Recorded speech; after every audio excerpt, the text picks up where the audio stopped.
exploring Topaz Adjust AI because it's a really cool piece of software, whether you use it as a plugin in Photoshop or use it as a standalone program. It's really a great piece of software, and you'll see that today. We're going to go over all the different features of it. We're going to go into a deep exploration or a deep dive into it, how it works and what's available there.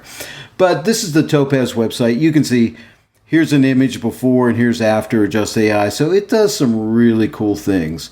One click brings your image to life, you know, but there's tons of adjustments in there for you. But it's really a great piece of software. So check it out. It's really fun. Hey, so let's explore Topaz Adjust AI. Without any further ado, let's get started. Just so I can show you what I've done to this image, I'm starting out in Lightroom. I have no adjustments whatsoever because I want to take this into Topaz Adjust AI with no adjustments on it whatsoever, just to, you know, give it a good and fair test. And I'm leaving the temperature and tint as shot in the camera. As far as lens corrections, I just have remove chromatic aberrations checked on and enable profile corrections checked on. It's standard operation for me. And detail, I have the sharpening shut off and the noise reduction shut off. And then I just took it into Photoshop. And in Photoshop, I ran Topaz DeNoise on it. I'll just zoom in to show you here. Let's shut all these layers off. Okay. So let's just zoom way in here so you can see the noise. So there's a noise floor in the image right here, and this is what it looks like after Topaz DeNoise AI. So totally eliminated the noise. Now let's go to a different part of the image here. And then I ran it into Sharpen AI because there was a slight focus issue on it. I mean, it's pretty sharp here, but after Sharpen AI, it looks like this.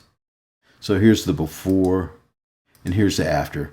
A very minimal amount of sharpening, but I don't believe in over sharpening my images, but it was just slightly soft, but Sharpen AI has taken care of it. And now I duplicated this Sharpen AI layer and called this layer Topaz Adjust AI, because now we're going to go into Topaz Adjust AI. So we have an image that has basically no adjustments on it, some denoising, and just a slight amount of sharpening. Now let's go ahead and explore Topaz Adjust AI. It's very simple to launch plugins from Photoshop. Just come up to Filter and find the plugin you're looking for. Mine's under this Topaz Labs category, and here it is, Topaz Adjust AI. Give it a click and we open up Topaz Adjust AI. Well, here we are. So let's really explore this program and see what it has to offer us. So up here at the top in the menu bar up here, you have different ways of viewing your image. You can show like a dual view like this. You can do a split screen view. You can view the original after you've made adjustments so you can see the changes you've made. You can click fit to make it fit the screen, and you have this 100% view your image at 100%. You can click here and it'll zoom into 100%, or you can drag this slider and zoom at any amount you want, or you could drag it and even make it smaller. And we also have this fit screen adjustment right here. I was looking for that, I couldn't find it there. Fit, so if I click fit, it fits it right there. The way I like to work with Adjust AI is I'm going to shut off the split view. I just leave the image on here. I'll make my adjustments, and then when I want to compare, I'll just click original. So that's the way I like to work with it. Let's keep exploring this menu bar at the top here. So now over here we have presets. Let's go ahead and click on presets and open that up. And look at all these really cool presets. Okay, so there's a drop down menu here, and you have featured presets. You can click that and see some featured presets. And then you can click this drop down menu here. You know, you got HDR look, stylized, soft effects.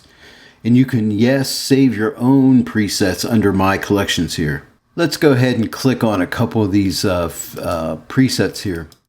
So, okay, so here's Blue Matte Film. Let's find one that looks kind of fun, like Romantic. This one looks kind of cool.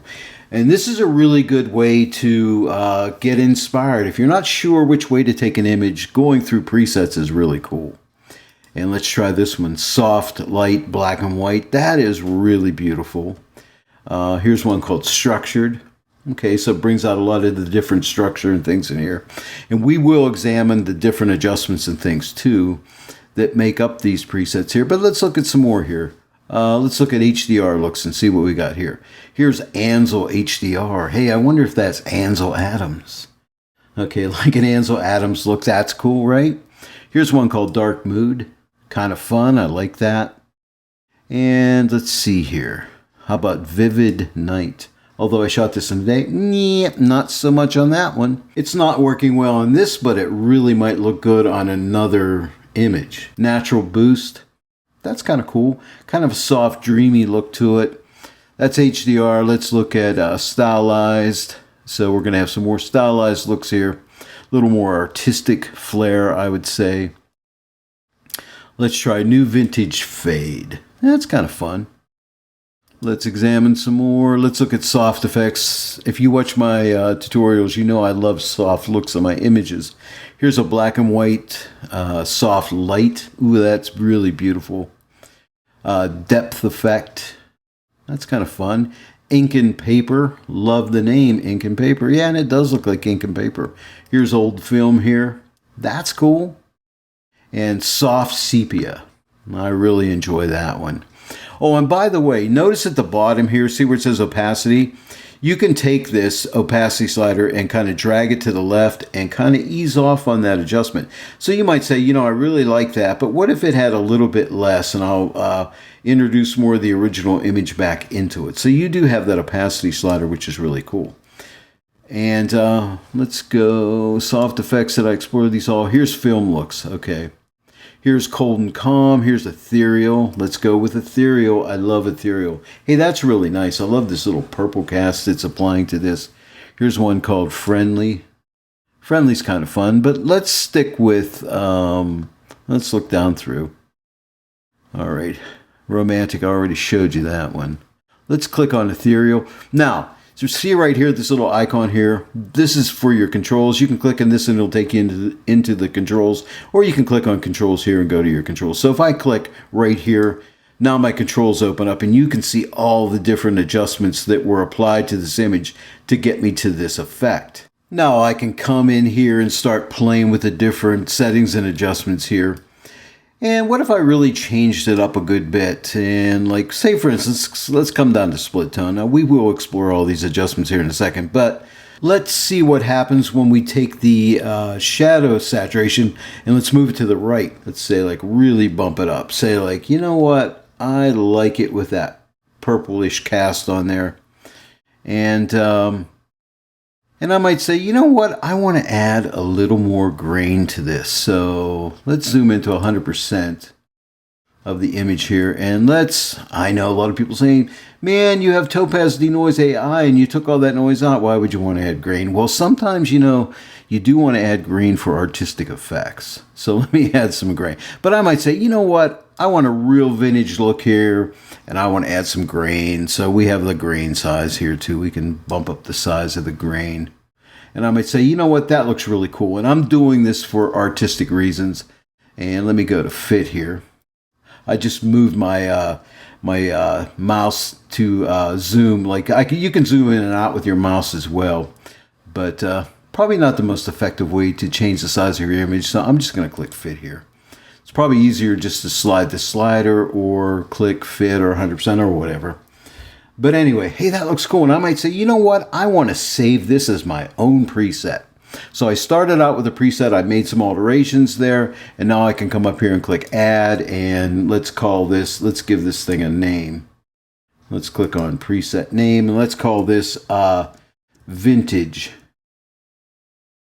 Or let's call it my vintage look. My vintage look. And click on save. Now, when I come back to presets and go under my collection, and you'll see I do have some presets that I've already made, but there's my vintage look right there. So I can click on that and get to this effect immediately. All right, we looked at presets and you see the power of presets, how they can really help you out and get your inspiration, get your creative juices flowing. But let's go back to controls and let's reset this image. Let's click on reset up here and let's get it back to the original image. Now let's start to look at all these different adjustments here. We'll start at Auto Adjust AI. Right now, we're in the off position, but to me, this is the power of Topaz Adjust AI. This is where the artificial intelligence comes into play. We have two settings. We have standard and HDR style. And I'm not a big fan of HDR style, but HDR style on this program works really, really well. But let's start by exploring standard. So let's click on standard. And now Adjust AI will use its AI power to analyze this image and give us this result here. And don't forget, we also have this strength slider right here that we can use. We can come and take the strength and pull it the whole way off, or we can come and add just the perfect amount of that effect to it. Then I like to come up and click on original here so we can see what it looked like before. And now we can see the after effect just to see if we need to tweak that any more. And now the HDR style, let's click it and see what kind of look we get. And there's the HDR style. So let's click original. So there's the original and here's the HDR style. We can make a choice between the standard, which is this one, and the HDR style. Now I kind of like the HDR style, but I think it's a little bit too strong. So what I'll do is take the strength and start to move it to the left and stop at a point where I think it looks really nice. Use this strength slider in conjunction with these buttons because I think it's really going to get you tuned into the right amount of an effect. And I'm going to say like right around there, like 54, let's call that 54%. So let's look at the original and here's after. Isn't that cool? That is really awesome. Now let's go and look at all the different sections of adjustments here. Notice these are all set up in groups. Like this group is called brightness and it encompasses all these adjustments here. And you can click these guys and collapse them or open them up. So for instance, we could collapse all these groups if we wanted to. I like to leave them open, by the way. But we can see all the different sections. We have a brightness section, a color section, clarity, detail, split tone, and grain. Let's start out with brightness. Let's open one at a time. So in brightness, we have exposure. We can simply increase exposure or decrease exposure, whichever we like. If you double click exposure, it gets it back to the detent center position. And of course, contrast, highlights, shadows. A lot of times on flower images, I do like to open up my shadows like this, just to give it a little more life. It makes it a little more cheerful, a little more pleasant. So I think I'll do that. I'm going to open up my shadows there. And then we have a white and a black point that we could set here if we wanted to. And so we could pull up our whites if we want to get a little bit more whites in there. And then we have a black point that we can set. So we can pull our blacks back and darken them up. Or I can just double click this and set it back. But I kind of like that. And I always like to come back to this original button and give it a click and say there's my before and there's my after. So that's looking really good. Let's go ahead and collapse this brightness section. Now let's open up the color section. And in the color section, you have temperature, tint, and saturation. So just like in Lightroom or Photoshop ACR, you have color temperature. So you can warm your image up or you can cool your image down, whatever you need to do. I'm just going to double click it because I think the white balance looks really good here. So think of temperature and tint as your white balance adjustments because they are your white balance adjustments. Or if you want to favor this image more to the green side of things, you can move this to the left and favor it more to green, which I might do that a little bit. I think I might favor it a little bit more to the greener side of things. And then we can increase saturation if we feel we need it. No, that's way too much, or we can decrease it. I'm just going to double click it and get it back to where it was. So that's looking good. Let's go to clarity. Now think of clarity as precision contrast because I believe if you own Topaz Studio 2, it's the same filter. And just like precision contrast, it has a micro, low, medium, and high contrast slider. Think of micro contrast as more of a sharpening device. So let me zoom. I keep using my mouse to zoom in. Sorry about that. Let me zoom into 100% here. And watch when I move up the micro. The image will tend to get sharper looking. See that? So a lot of times I might just give my image just a little bit of micro. Now let me zoom back out to fit. And again, think of this as contrast because it is low contrast. So I can bump up the low areas of contrast like this and bring out some contrast in the low areas. Medium areas of contrast, move it to the right. You can see the contrast coming up. Now it's way too much. And be careful with these sliders. A little goes a long way in these. And now here's the high contrast, larger areas of contrast. So I'll move that up and you can see that. See all this large area in here? It's getting much darker. Let me double click and get it back. And sometimes what I like to do if I want a little more dreamier look is maybe pull back on the larger areas of contrast. So maybe something like that. Now let's click our original. And there, I'm really liking it so far. Let's collapse this clarity section. Now let's go into detail. Now this will be the same as precision detail if you own Topaz Studio 2. You have small details, medium, and large details. So I like to zoom in. Let's zoom into 100% on this so we can really see what kind of detail we're adding here. And let's start out with small. So see that we can add some small detail. Now you can really get a lot of detail to pop if you want it. So again, be careful here because if you go too crazy here, it's going to look really bad. But sometimes you really want to pull up that small detail. I wouldn't do it here so much, but I would do it inside of Topaz Studio 2 and then use the layer masking capabilities in Topaz Studio 2 just to locally apply it. But I'm thinking more globally here, so I'm going to be very careful on these sliders. I don't want to overdo them. Let's try medium detail. I'm just going to drag them up so you can see what they're doing. So I might just need a little bit of that extra detail in there. Not much. It is a flower, so I want to keep it pretty delicate. Even the small detail, I'm going to pull it back a little bit more. I don't want too much in here. And then the large detail, I can move it to the right and pop up more of the large detail, or I can move it to the left and kind of soften up on those larger details. So I think I might just do that. Just move it to the left just to soften up the larger areas of detail a little bit. And then you have a sharpen control if you need more sharpening. I don't think I need it here. And if there's any artifacts induced by adjusting these sliders, you can reduce the artifacts. Now these boost sliders, think of these boost sliders as fine tuning. So if you take this slider and move it to the right, you'll boost up the areas of small detail. Or you could move that slider to the left and then decrease some of that small detail to fine tune it. So again, think of it as fine tuning. I don't use these that often. I'm just going to double click it. I'm mainly working with the small, medium, and large. So that's the detail section. Let's move on to the next section, and that is split tone. Now, I love split tone. Now, this is like split tone that's in pretty much any program you've ever used, like Photoshop, Affinity Photo, Topaz Studio 2. Although Topaz Studio 2 has like quad tones, which is really cool. But it's a basic split tone. And you can color your highlights, and you can color your shadows. For instance, if I take the highlight saturation and bump it to the right here, see I'm adding like yellows to my highlights, but I could cool those highlights down by sliding the slider to the more cooler tones, or I can make them more on the pinker magenta side of things, or red, or whatever. And if you double click these, like highlight hue, you'll reset it, and double click highlight saturation, reset it, and then we can work with our shadows too. We can add saturation to our shadows, and a lot of times we want to cool our shadows down, but sometimes you may want to warm them up so you can slide it into the warmer areas. But think of split tone as a more creative look that you will be adding to your image. So I'm going to go ahead and reset these. And the last section is grain. Now you may be saying, as I said earlier, why would you want to add grain when you're removing it? Sometimes, for those more vintage looking images, those more gritty, grunging looking images, you may want to add some grain. So let's open up the grain filter here. And let's go ahead and zoom into 100%. I showed you this earlier when I added grain to my one preset. But watch, you can take this grain strength and apply any amount of strength you want. And then you could come with the size here and change the size of that grain.